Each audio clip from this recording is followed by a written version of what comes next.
Assalamualaikum warahmatullahi wabarakatuh. Selamat datang kepada teman-teman semua di video ini. Perkenalkan, kami dari kelompok 2 mata kuliah Profesi Kependidikan. Kali ini kami akan menjelaskan tentang sikap profesional kependidikan. Sebelum kita memasuki penjelasannya, izinkan saya memperkenalkan diri. Saya Baginda Kahar Aprijal Raja Sianipar, dan ada 3 teman saya. Yang pertama ada Andriana Sapitriani, kedua ada Khalifatul Yuda, dan ketiga ada Lavenia Ulandari. Baik, langsung saja kita mulai penjelasannya. Pengertian sikap profesional guru. Pengertian sikap menurut Berkowitz dalam Azwar 2000 mengatakan bahwa sikap seseorang pada suatu objek adalah perasaan atau emosi, dan faktor kedua adalah reaksi atau respon, yaitu kecenderungan untuk bereaksi. Sebagai reaksi, maka sikap selalu berhubungan dengan dua alternatif, yaitu senang atau tidak senang, menurut dan melaksanakan atau menghindari sesuatu.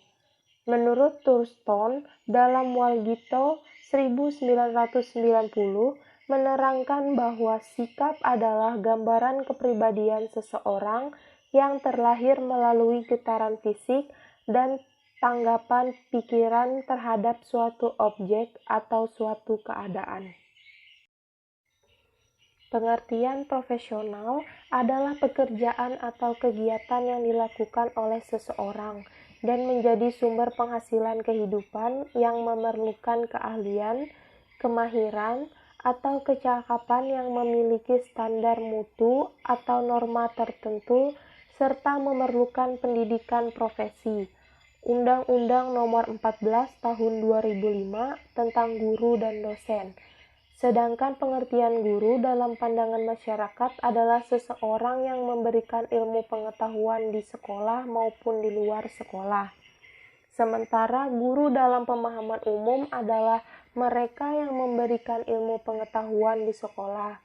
Sering pula kita dengan istilah guru dikaitkan dengan istilah seseorang yang dapat digugu dan ditiru. Menurut Undang-Undang Nomor 20 Tahun 2003, Sistem Pendidikan Nasional, Pasal 39 Ayat 2, tentang tenaga kependidikan. Pendidik merupakan tenaga profesional yang bertugas merencanakan dan melaksanakan proses pembelajaran, menilai hasil belajar, melakukan bimbingan dan pelatihan, serta melakukan penelitian dan pengabdian kepada masyarakat. Berdasarkan Undang-Undang Nomor 14 Tahun 2005 tentang guru dan dosen, guru adalah pendidik profesional dengan tugas utama mendidik, mengajar, membimbing, mengarahkan, melatih, menilai, dan mengevaluasi peserta didik pada pendidikan anak usia dini jalur pendidikan formal, pendidikan dasar, dan pendidikan menengah. Lanjutkan apa yang sudah dijelaskan sebelumnya oleh teman saya tentang sikap profesional dan guru. Jadi di sini dari hal-hal yang sudah dikatakan sebelumnya tentang pengertian sikap profesional dan guru, kita akan memahami bahwa sikap profesional guru adalah sikap seorang guru dalam menjalankan pekerjaannya. Dalam hal ini, pekerjaan itu memerlukan keahlian, kemahiran, ataupun kecakapan yang memiliki standar mutu atau norma tertentu. Jadi tidak serta-merta keahlian, kemahiran saja, tapi ada standarnya. Serta juga memerlukan pendidikan profesi. Jadi seorang guru itu tidak begitu saja bisa disebut guru, tapi diperlukan yang namanya pendidikan profesi. Baik.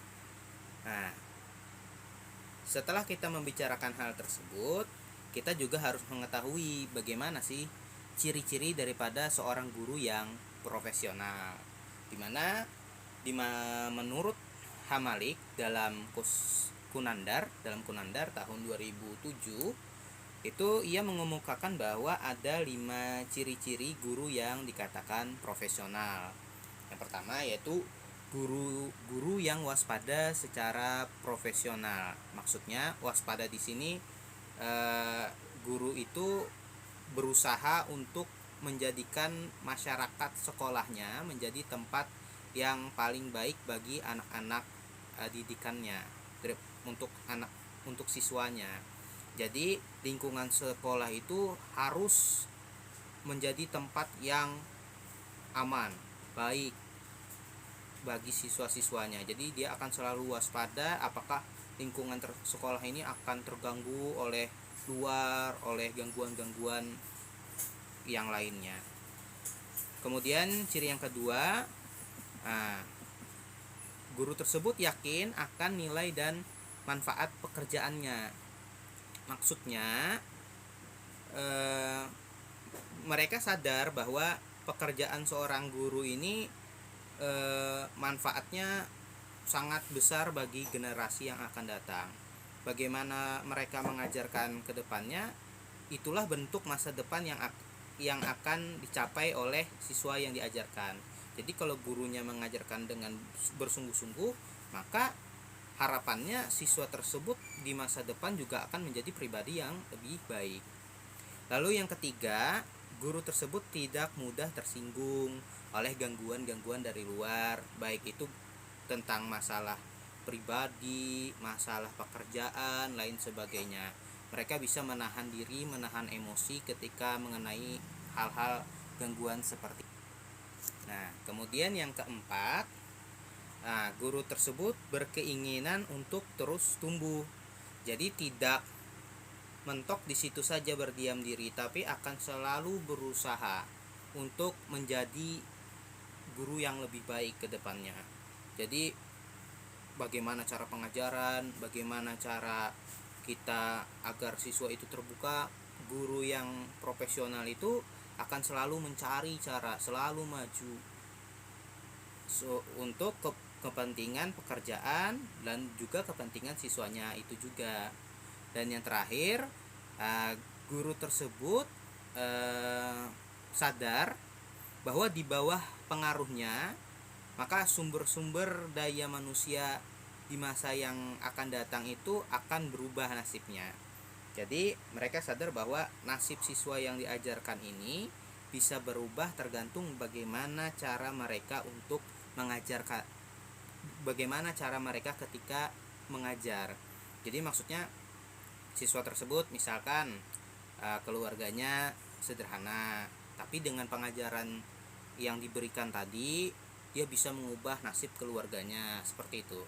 Nah, kemudian setelah kita mengetahui tentang ciri-ciri, kita juga akan berbicara tentang komitmen seorang guru, di mana menurut McNerney dan Carol A. Carrier tahun 1981 menyatakan ada 2 tugas dan perilaku guru yang merupakan refleksi profesional dalam tugas.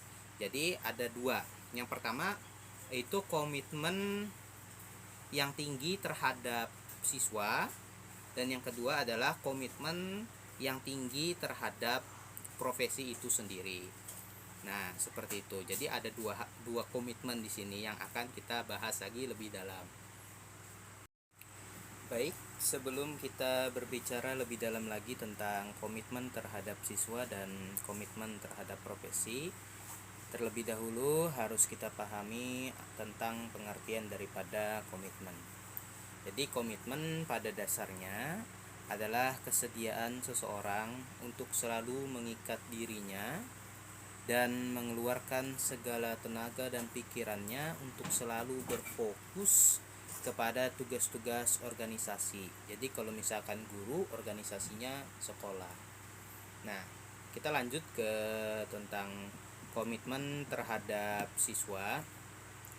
Jadi seorang guru yang mempunyai komitmen yang tinggi terhadap siswanya itu ia akan terlihat dapat kita amati komitmennya itu dari perilaku-perilaku yang muncul ketika guru tersebut melakukan tugasnya sehari-hari saat di sekolah. Yang pertama, guru tersebut akan membantu dan mendorong siswanya untuk merealisasikan potensinya dalam mencapai tujuan belajar. Jadi guru yang dimaksud ini akan terus mendorong siswanya, meningkatkan potensinya agar siswa itu dapat mewujudkan semua potensi yang ada pada dalam dirinya. Jadi potensi itu 100% bisa digunakan, tercapai. Yang kedua, guru akan mendorong semangat siswanya untuk mau dan mampu melakukan penelitian, lalu memperoleh pengetahuan dan pemahaman yang mendalam tentang ilmu pengetahuan, baik itu ilmu pengetahuan alam, teknologi, dan sebagainya, baik secara mandiri ataupun secara berkelompok. Nah, jadi gurunya akan selalu semangat. Di sini yang penting, semangat, memberi semangat. Guru akan selalu memberi semangat, gurunya semangat agar siswa-siswanya juga semangat dan mampu melakukan apa yang dikehendaki. Lalu yang ketiga, guru tersebut akan mengajar siswa-siswanya dengan tujuan yang tepat serta mempunyai harapan yang tinggi terhadap siswa-siswanya. Jadi guru tersebut akan mengajar tidak serta-merta mengajar saja, tapi gambaran bagaimana mengajar ini sudah ada. Jadi pembelajaran itu akan lebih terarah, lebih tepat. Lalu dalam hal ini berarti guru tersebut berharap bahwa siswa-siswanya nanti itu akan mendapatkan hasil yang maksimal dalam belajar. Konsekuensinya dari hal ini, maka guru tersebut akan selalu mengadakan yang namanya diagnosis terhadap kesulitan belajar yang dialami siswa. Jadi karena tadi harapannya siswa-siswanya itu maksimal, maka gurunya akan selalu saja dia menanyakan apa sih kesulitan daripada yang dialami siswa yang bersangkutan. Lalu yang keempat, guru tersebut akan memberi perhatian yang tinggi kepada siswa-siswanya yang ditunjukkan dalam bentuk komunikasi. Jadi gurunya itu memberikan perhatian itu dalam bentuk komunikasi, tapi komunikasi yang secara harmonis, bukan dalam satu pihak saja berkomunikasinya, tapi berkomunikasi antara dua pihak ini bisa gitu. Tidak gurunya saja yang berkomunikasi, tapi siswanya juga berkomunikasi untuk supaya komunikasi tadi itu sebagai monitoring kemajuan belajar siswa. Jadi siswa akan memberikan apa kesulitannya dan guru akan memberikan bagaimana cara mengatasi kesulitan tersebut. Lalu yang kelima adalah guru tersebut akan selalu menggalakkan keterlibatan siswa dalam belajar. Dalam hal ini berarti guru tersebut akan berusaha semaksimal mungkin agar siswa tersebut aktif dan terlibat dalam setiap langkah dan proses pembelajaran yang berlangsung. Baik, kalau tadi kita sudah berbicara tentang komitmen terhadap siswa, selanjutnya kita akan berbicara tentang komitmen terhadap profesi. Nah, untuk komitmen terhadap profesi ini kurang lebih sama seperti komitmen terhadap siswa. Jadi dia akan terlihat dari perilaku gurunya, perilaku guru tersebut ketika mengajar sehari-hari. Nah, adapun komitmennya yang pertama itu perilaku yang terlihatnya. Yang pertama adalah sedikit waktu terbuang dalam memulai dan mengakhiri kegiatan pelajaran. Artinya guru ini efisiensi waktunya sangat baik sekali. Jadi tidak ada waktu yang sia-sia baik ketika memulai pelajaran ataupun ketika mengakhiri pelajaran. Lalu yang kedua, ketepatan menyeleksi dan memilih materi ataupun metode yang cocok dengan mempertimbangkan beberapa hal seperti tujuan, materi, siswa, dan sebagainya. Jadi maksudnya guru ini ketika ingin mengajar, maka materi yang ingin diajarkan itu sesuai dengan apa yang ingin dibicarakan pada pertemuan tersebut. Lalu metodenya tidak itu saja, metodenya selalu berkembang. Jadi siswa tidak merasa bosan ketika belajar. Lalu yang ketiga, guru akan selalu berusaha untuk mengembangkan wawasan pengetahuan dan peningkatan dirinya dan profesinya secara kontinu.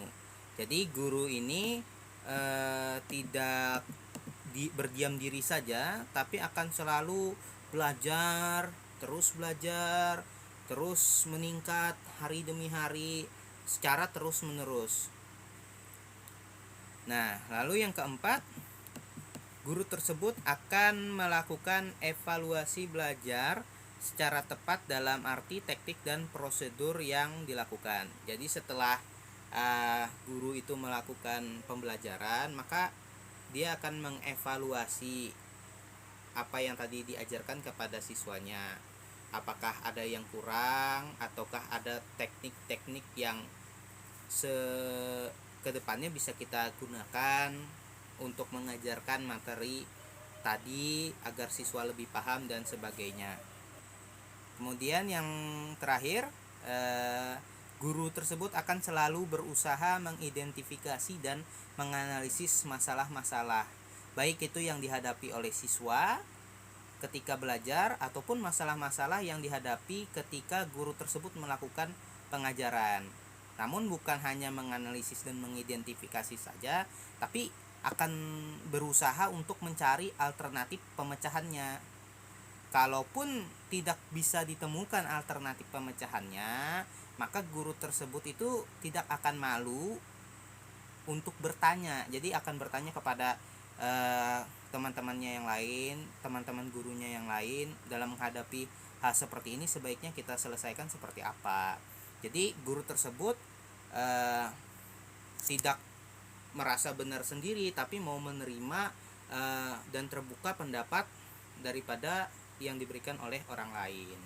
Begitu. Jadi itu tadi penjelasan tentang komitmen terhadap profesi. Untuk materi selanjutnya akan diteruskan oleh teman saya, yaitu Saudari Andriana. Sekian, terima kasih. Pengembangan sikap profesional merupakan upaya yang dilakukan demi kepentingan pendidikan, agar terus mengembangkan diri menuju kualitas yang ideal, sehingga mampu memberikan inspirasi terhadap pencapaian prestasi optimal peserta didik. Model pengembangan sikap profesional dirancang guna menghadapi pembaruan pendidikan. Adapun model-model pengembangan tersebut adalah: 1. Model mentoring. Model ini berpengalaman merilis pengetahuan atau melakukan aktivitas mentor pada guru yang kurang berpengalaman. Kedua, model ilmu terapan atau model dari teori ke praktik. Model ini berupa perpaduan antara hasil riset yang relevan dengan kebutuhan praktis.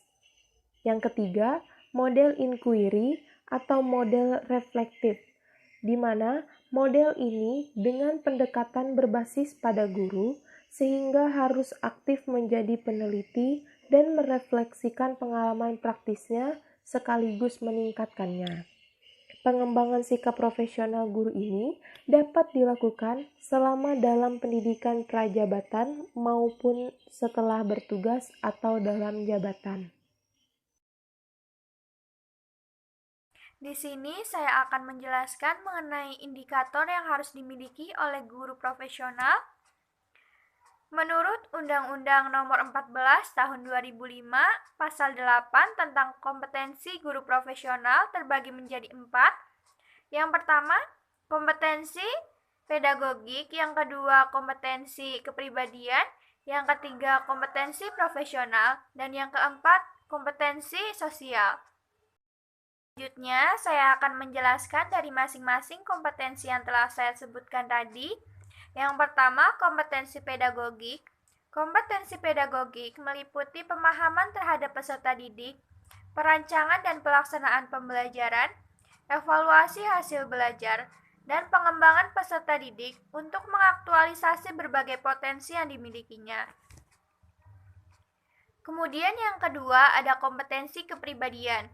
Kompetensi kepribadian adalah kemampuan personal yang mencerminkan kepribadian yang mantap, stabil, dewasa, arif, dan berwibawa, kemudian menjadi teladan bagi peserta didik dan berakhlak mulia. Yang ketiga, kompetensi profesional. Kompetensi profesional ini adalah penguasaan materi pembelajaran secara luas dan mendalam, yang mencakup penguasaan materi kurikulum, mata pelajaran di sekolah, dan substansi keilmuan yang menaungi materinya, serta penguasaan terhadap struktur dan metodologi keilmuannya. Yang terakhir, ada kompetensi sosial. Kompetensi sosial adalah kemampuan guru untuk berkomunikasi dan bergaul secara efektif dengan peserta didik, tenaga kependidikan, orang tua, atau wali peserta didik, dan masyarakat sekitar.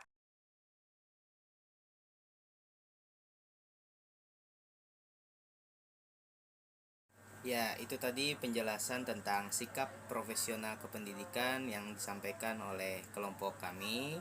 Semoga dari apa yang kami sampaikan dapat bermanfaat bagi kita semua. Jikalau ada kesalahan kata dalam penjelasan tadi, kami mohon maaf. Sekian, terima kasih. Wassalamualaikum warahmatullahi wabarakatuh.